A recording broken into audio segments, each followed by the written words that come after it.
Mga kababayan ko, hindi po ako narito. No, you can say in English kasi para maintindihan din ni ano.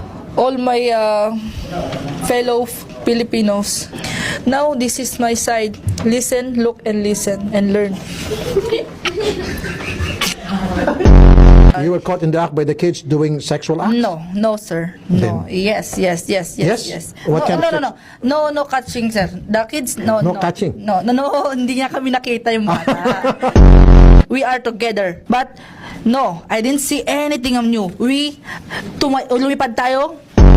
Kasi madalas din silang mag-away. Lagi silang nagkukuha ng divorce din. Divorce? Yes, divorce. Divorce. Okay. Then call me. I'm in the way, pushing the car because our car damage. Ano bullying? No, bully. No, sir. Wait lang, sir. I just Okay. explaining first.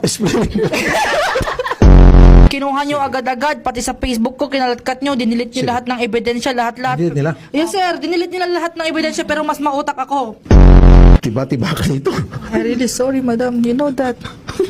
I beg you all the time. I say sorry. Hindi ko kayo pinatulan lahat-lahat. Ang sabi ko lang, the truth will set be free. Yun na, lalabas ang katotohanan. I thought that her father is an ambassador. Yes, I don't know if this is true or false. Wala pong scam. Anong scam? Pumunta kayo sa bahay namin. Walang scam Ewan ka po. umiyak. Yun.